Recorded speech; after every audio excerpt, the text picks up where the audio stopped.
반갑습니다. 감성책방의 이병찬입니다. 오늘 낭독해드릴 책은 우크라이나에서 온 메시지입니다. 현재 지구촌에서 정말 안타까운 일이 일어나고 있죠. 바로 우크라이나 전쟁인데요.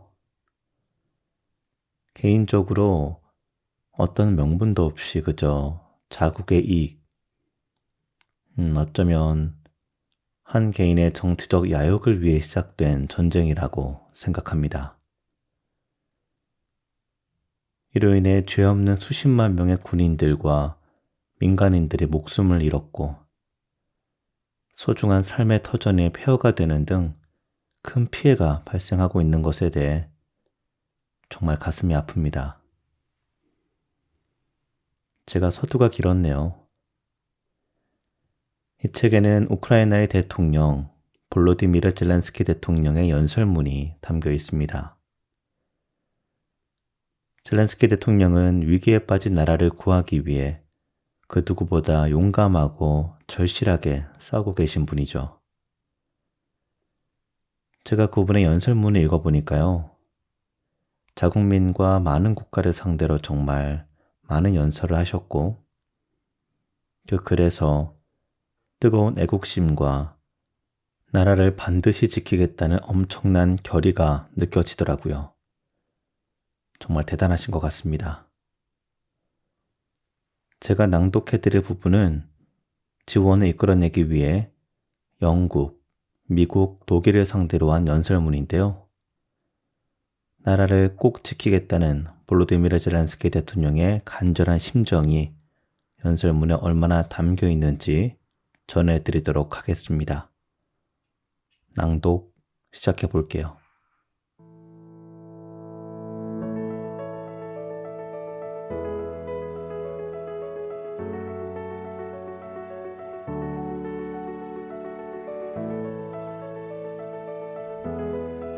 우크라이나는 위대함을 원하지 않았습니다. 하지만 우크라이나는 위대한 나라가 되었습니다. 저는 오늘 모든 영국 국민 앞에 섰습니다. 영국 국민은 위대한 역사를 가진 위대한 사람들입니다.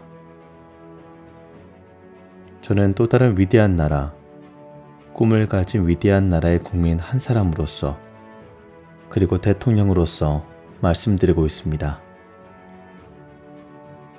여러분에게 지난 13일간 우리가 겪은 전쟁에 관해 이야기하고자 합니다.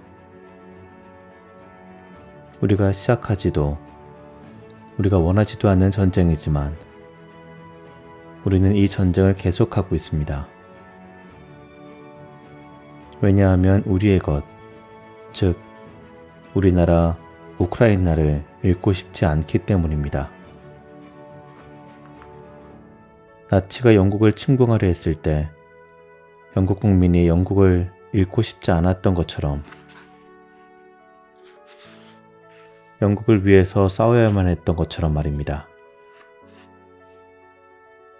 첫째 날 새벽 4시에 크루즈 미사일이 발사되었습니다. 우크라이나의 모든 국민이 남녀노소 가리지 않고 모두 잠에서 깼습니다. 이날 이후 우리는 잠들지 못하고 있습니다. 우리는 무기를 들었고 위대한 군대가 되었습니다. 둘째 날, 우리는 하늘에서, 땅에서, 바다에서 맞서 싸우고 있습니다. 흑해 지미니 섬의 국경수비대 영웅들은 이 전쟁은 어떻게 끝나게 될 것인지 모두에게 보여주었습니다. 러시아 군함이 투항을 요구했을 때 그들은 국회에서 옮길 수 있는 표현은 아닙니다만 어쨌든 단호하게 응수했습니다. 바로 그 순간 우리는 힘을 느꼈습니다.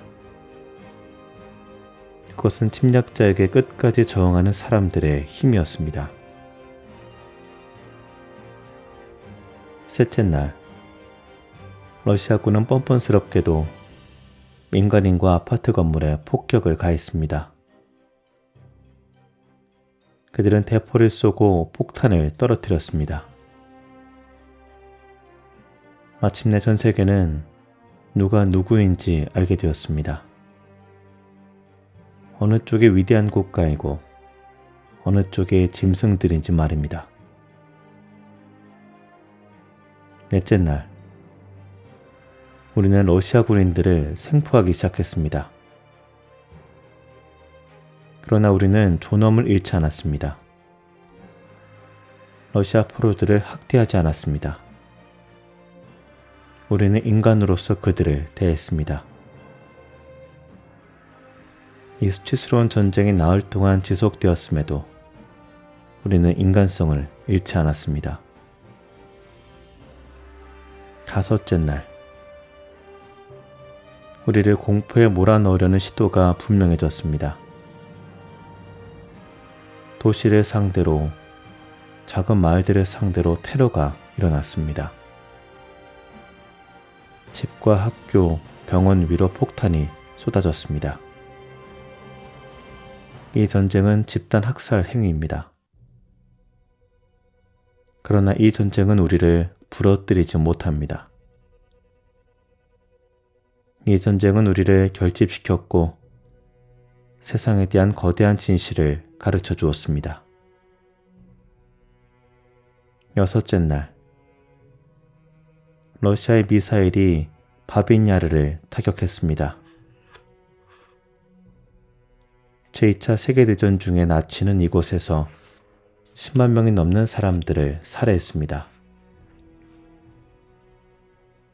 80년이 지난 지금 러시아는 이곳을 폭격함으로써 희생자들에 대한 기억을 모독했습니다. 일곱째 날, 우리는 러시아군이 교회들마저 파괴하고 있다는 것을 알게 되었습니다. 그들은 신성함도 위대함도 이해하지 못합니다. 여덟째 날, 전 세계는 러시아 탱크가 유럽 최대 원자력 발전소를 공격하는 것을 목격했습니다. 이로써 세계 사회는 이 전쟁이 우크라이나만이 아닌 인류 전체에 대한 테러, 즉 세계 테러임을 알게 되었습니다. 아홉째 날, 나토 의회 연맹 총회는 우리가 기대했던 결과를 내놓지 않고 끝났습니다. 우리가 나토에 기대했던 용기도 보여주지 않았습니다. 우리는 연대가 작동하지 않는다고 느꼈습니다. 심지어 나토는 비행 금지 구역도 설정하지 못하고 있습니다. 유럽의 안전 보장에 처음으로 다시 설계되어야 하는 이유입니다. 열째 날, 러시아군에 점령당한 모든 도시에서 비무장 군인들이 시위에 나섰습니다. 그들은 맨손으로 탱크를 막아섰습니다. 이제 그 누구도 우리를 꺾을 수 없습니다. 11째 날, 아이들이, 도시들이, 병원들이 로켓포 공격을 당했습니다. 소아암 병동에 있던 어린이들이 긴급 대피하였습니다. 모든 우크라이나인들이 영웅이 되었음을 깨달은 것이 이때입니다.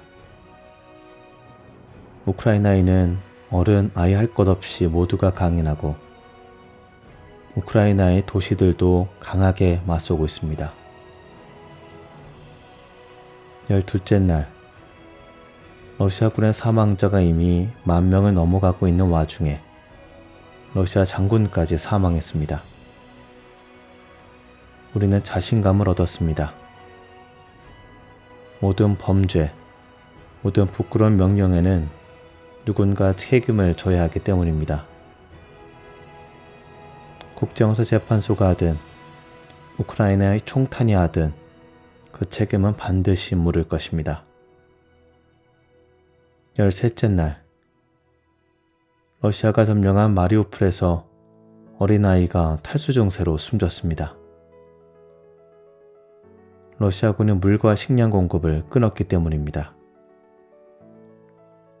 생필품 공급이 막히자 시민들은 공포에 사로잡혔습니다.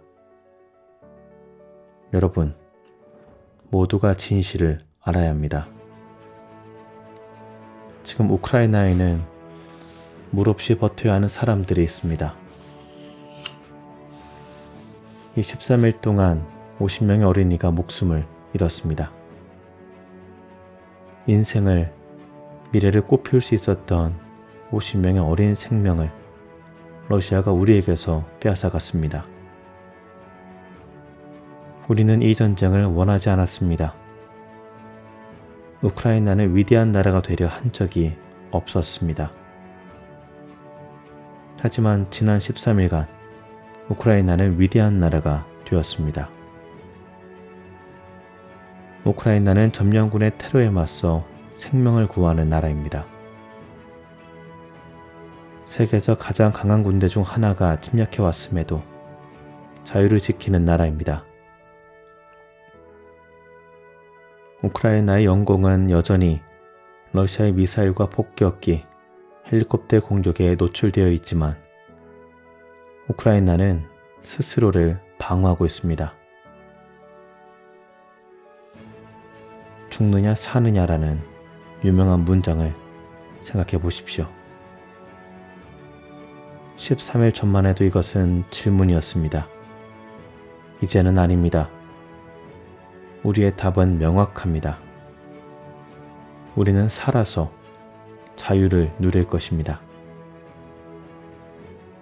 영국 국민이 과거에 들었던 말을 제가 이 자리에서 한 번 더 하고자 합니다.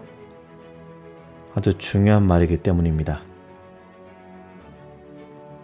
우리는 끝까지 싸울 것입니다. 우리는 바다와 대양에서 싸울 것입니다. 우리는 더 큰 자신감으로 더욱 강해져서 하늘에서 싸울 것입니다. 우리는 그 어떤 대가를 치르더라도 우리의 땅을 지켜낼 것입니다. 우리는 해변에서 싸울 것입니다. 우리는 비행장에서 싸울 것입니다. 우리는 들판과 거리에서 싸울 것입니다. 우리는 언덕에서 싸울 것입니다. 저는 여기에 감히 덧붙이겠습니다. 우리는 탄광의 돌무더기 위에서 싸울 것입니다. 우리는 칼미우스 강과 드니프로 강의 제방 위에서 싸울 것입니다. 우리는 절대 항복하지 않습니다. 여러분들의 도움에 감사드리고 저희 친구 보리스 존슨 영국 총리에게도 감사드립니다. 부탁드리건대 러시아에 대한 제재를 강화해 주십시오.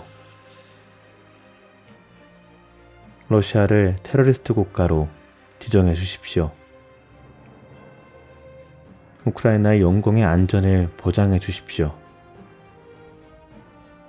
여러분의 나라 영국이 가진 위대함이 여러분에게 요구하는 일을 하십시오.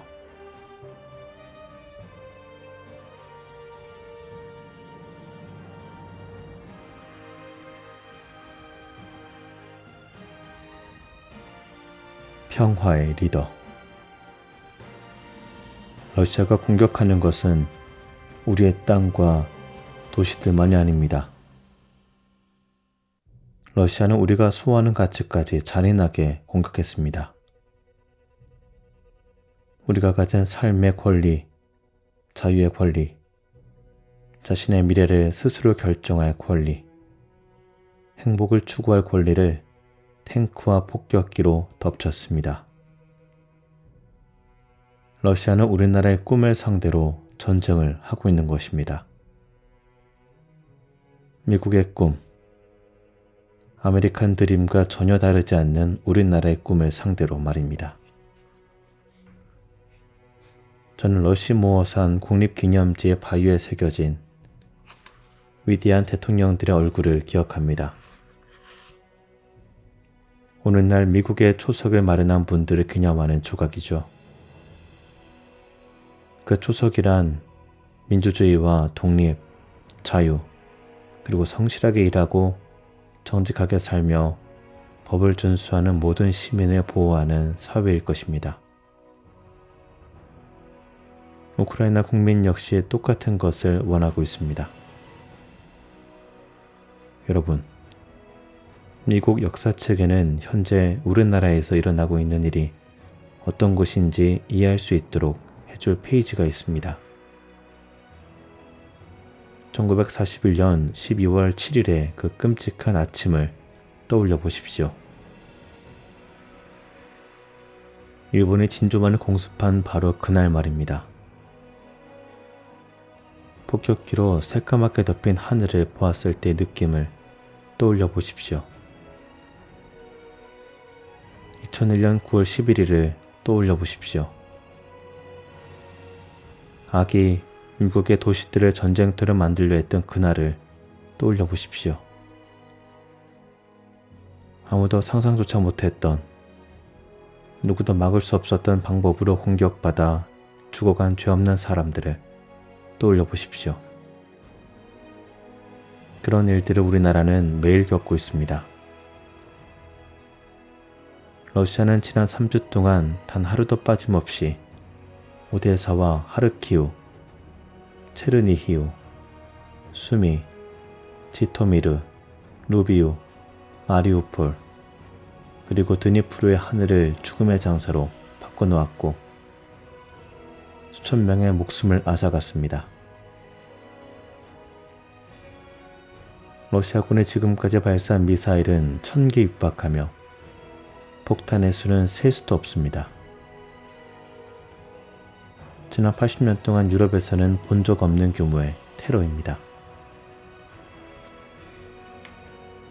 저는 이 테러에 전 세계가 응답해달라고 요청하기 위해 이 자리에 왔습니다. 이게 지나친 부탁입니까? 우리는 먼저 비행금지구역 설정을 요청합니다.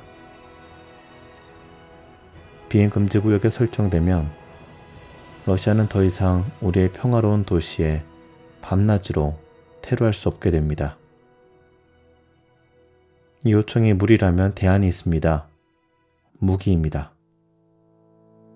우리에게 어떤 방어체계가 필요한지, 항공의 사용이 얼마나 중요한지는 이야기하지 않아도 알고 있을 것입니다. 미국의 국민, 미국의 자유를 수호하는 항공기라면 우크라이나를 도울 수 있고 유럽도 도울 수 있습니다. 나에게는 꿈이 있습니다. 미국인이라면 누구나 알고 있는 문장입니다. 오늘 저는 이렇게 이야기하겠습니다. 나에게는 필요한 것이 있습니다. 지금 우리에게 이 문장은 여러분이 나에게는 꿈이 있습니다 라고 말할 때와 똑같은 의미를 갖습니다. 미국의 전폭적인 지원에 우크라이나가 감사하고 있다는 사실을 알아주십시오. 이제까지 미국과 미국인이 우리의 자유를 위해 주신 모든 것들에 감사드립니다. 우크라이나는 미국에서 보내준 무기와 탄약, 군사훈련과 지원금, 그리고 침략자에 가하는 경제적 압력에 진심으로 감사를 표합니다. 또한 우크라이나 방어와 세계 민주주의 수호에 헌신해온 바이든 대통령에게도 감사드립니다. 우크라이나인을 상대로 범죄를 저지르는 자는 전범으로 간주하겠다는 결의에도 감사드립니다. 하지만 우리나라의 가장 어두운 시기인 지금 저는 여러분께 그 이상을 거듭 촉구합니다. 오늘날에는 한 국가의 리더가 되는 것만으로는 충분하지 않기 때문입니다. 이제는 세계 리더가 될 필요가 있습니다. 그리고 세계 리더가 된다는 것은 곧 평화의 리더가 된다는 것을 뜻합니다. 여러분 나라의 평화는 더 이상 이 나라와 국민에게 일어나는 일에만 달려있지 않습니다. 동맹국들의 힘에 달려 있습니다. 여러분 나라의 평화는 여러분의 용기에 달려 있습니다. 전 세계 시민의 생명을 위해, 인권과 평화를 위해 존엄하게 살고 자연의 섭리에 따라 죽을 권리를 위해 싸울 준비가 되어 있느냐에 달려 있습니다.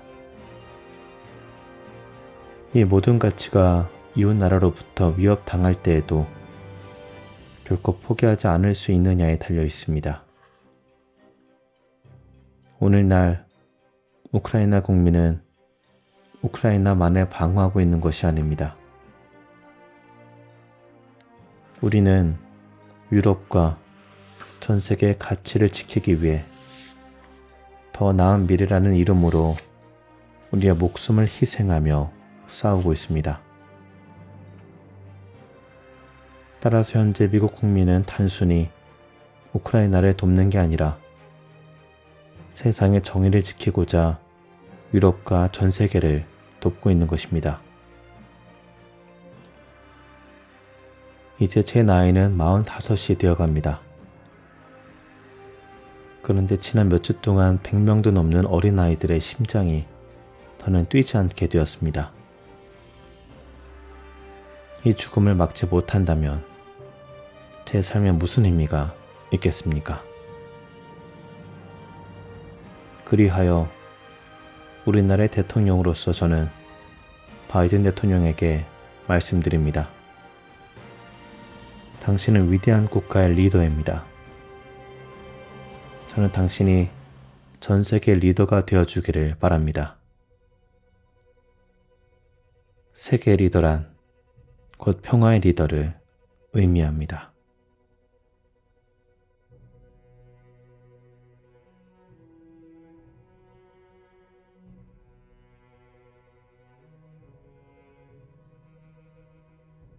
이 벽을 허무십시오.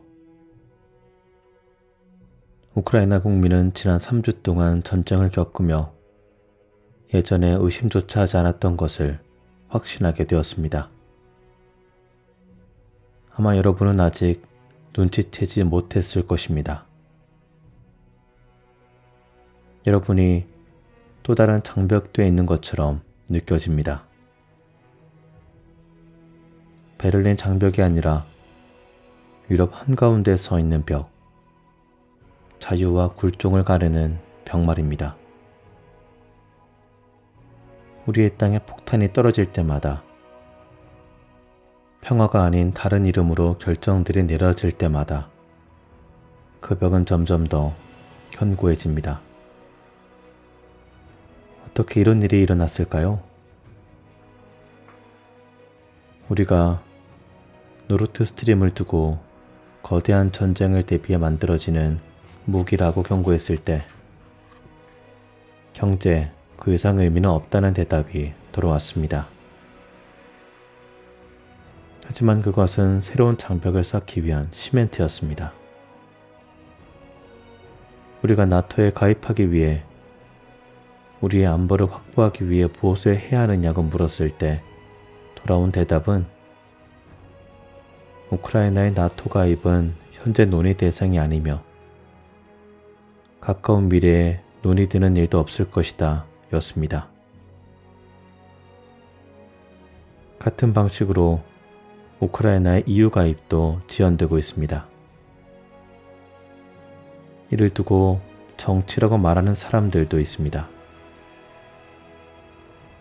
사실 이것은 정치가 아니라 벽돌입니다. 새로운 장벽을 쌓기 위한 벽돌 말입니다. 우리는 러시아의 예방적 제재를 가할 방법을 강구하면서 유럽 여러 나라의 이를 청했습니다. 여러분에게도 요청했죠. 하지만 저항에 부딪혔습니다. 우리는 독일이 경제를 선택했다고 이해했습니다. 그리고 이제 유럽에 또다시 끔찍한 전쟁을 불러온 저 국가와 독일 사이의 무역 루트는 이 새로운 장벽을 감싸는 가시철조망이 되었습니다. 여러분 중 많은 분이 유럽을 둘러 나눈 이 장벽의 건너편에 무엇이 있는지 보지 못합니다. 그 결과 우크라이나에서 우리가 무슨 일을 겪고 있는지 잘 모르는 분들이 있습니다. 그렇기 때문에 저는 지금 우크라이나인을 대신해서, 그리고 러시아 군대가 봉쇄하고 철저하게 파괴한 마리우폴의 주민들을 대신해서 여러분들에게 말씀드립니다. 저들은 모든 것을 파괴하고 모든 사람을 죽이고 있습니다. 수십만 명의 밤낮으로 폭격당하고 있습니다. 하루 24시간 내내 식량도 물도 없이 전기와 통신도 끊겼습니다. 이런 일이 몇 주째 이어지고 있습니다. 러시아군은 민간인과 군인을 구별하지 않습니다. 민간용 인프라도 개의치 않습니다. 그들에게는 모든 것이 목표물입니다. 어제는 수백 명의 대피소를 사용하던 극장이 폭탄으로 파괴되었습니다. 산부인과 병원, 어린이 병원, 그리고 군사시설이 전혀 없는 민간인 거주지도 마찬가지입니다. 러시아군의 인도적 목적의 물자 반입도 일절 허용하지 않습니다. 러시아군은 의도적으로 구조작업을 불가능하게 만들기 위해 닷새 연속으로 폭격을 감행하기도 했습니다. 이 모든 것을 여러분도 보실 수 있습니다. 장벽 위로 올라와 벽 너머를 보시면 됩니다. 여러분, 베를린 공수가 독일인들에게 무엇을 의미하는지 떠올려 주시기를 바랍니다. 베를린 공수가 가능했던 것은 하늘이 안전했기 때문입니다. 오늘 우크라이나에서는 베를린 공수와 같은 물자 수송이 불가능합니다. 우크라이나의 하늘은 러시아군의 미사일과 폭격기들만 사용하고 있습니다.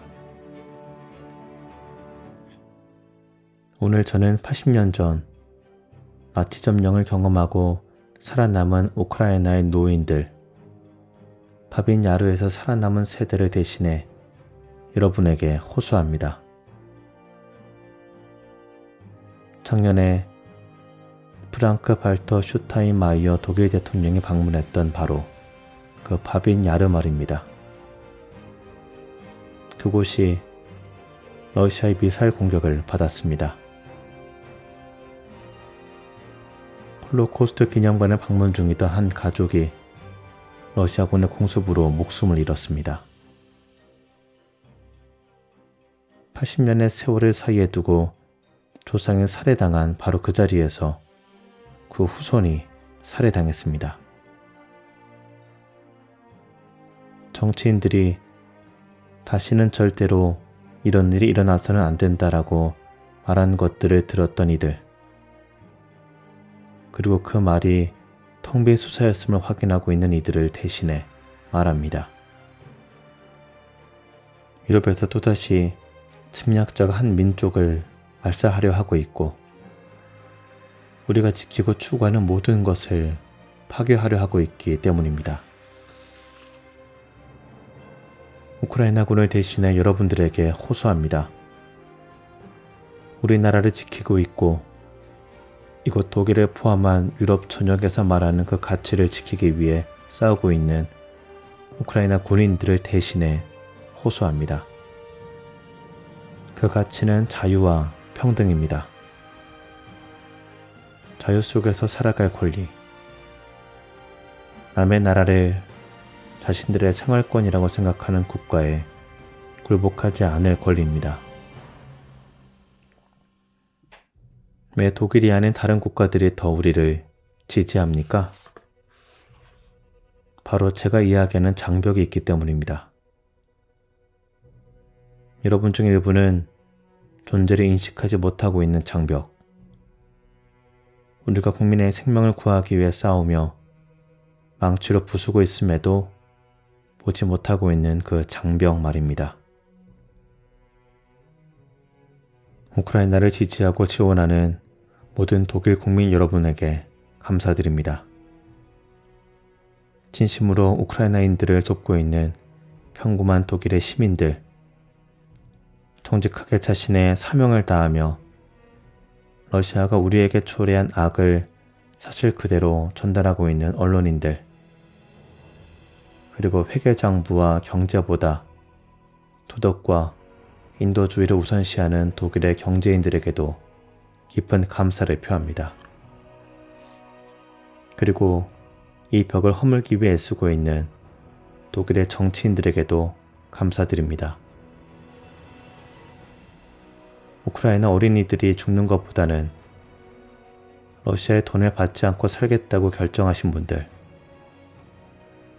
우크라이나와 유럽의 평화를 가져올 제재 강화를 지지해 주신 분들,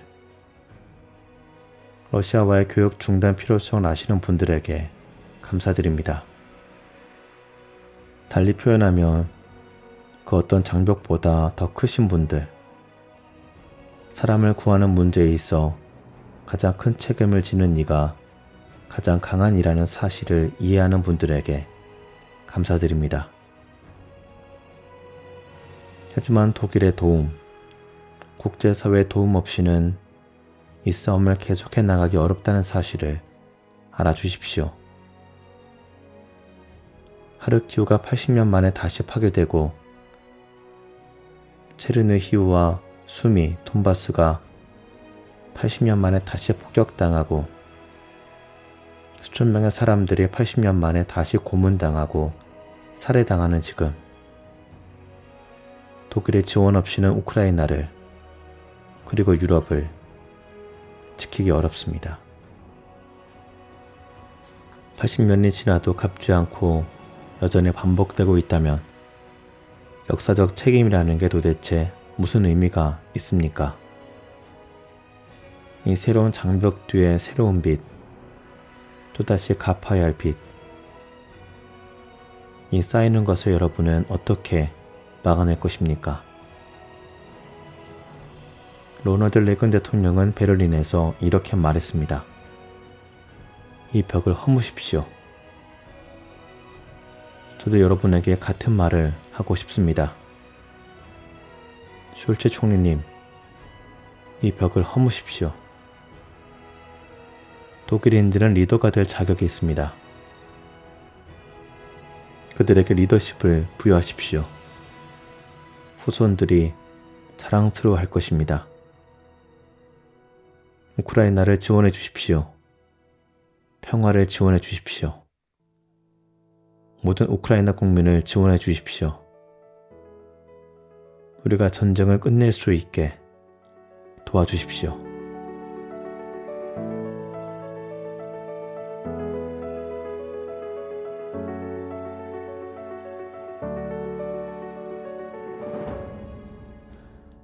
네, 우크라이나에서 온 메시지 일부분을 낭독해 드렸습니다. 볼로디미르 젤렌스키 대통령의 엄청난 결의가 느껴지셨나요? 안타깝지만 서방의 지원 없이는 전쟁을 치를 수 없는 현실에서 오는 절실함 또한 느껴지는 것 같습니다.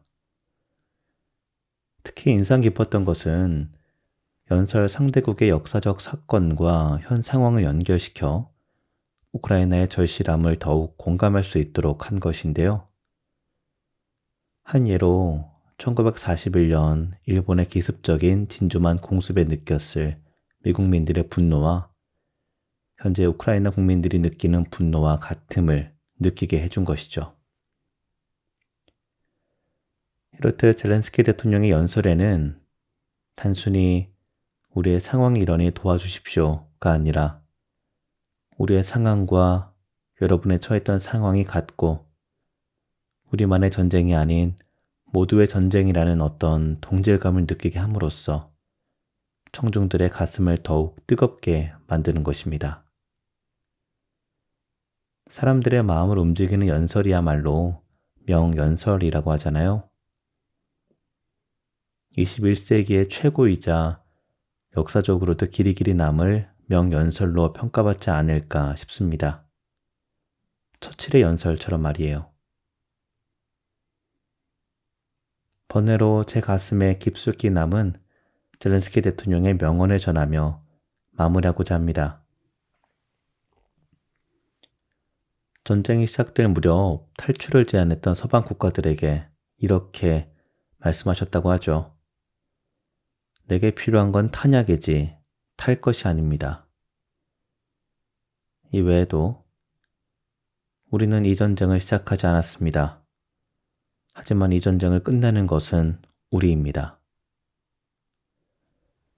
부디 우크라이나 전쟁이 세계 평화를 지키며 하루빨리 마무리되길 진심으로 바랍니다. 우크라이나의 영광을. 그럼 감성 책방 여기서 마치도록 할게요. 끝까지 들어주셔서 진심으로 감사드립니다. 여러분들 포근한 밤 되세요.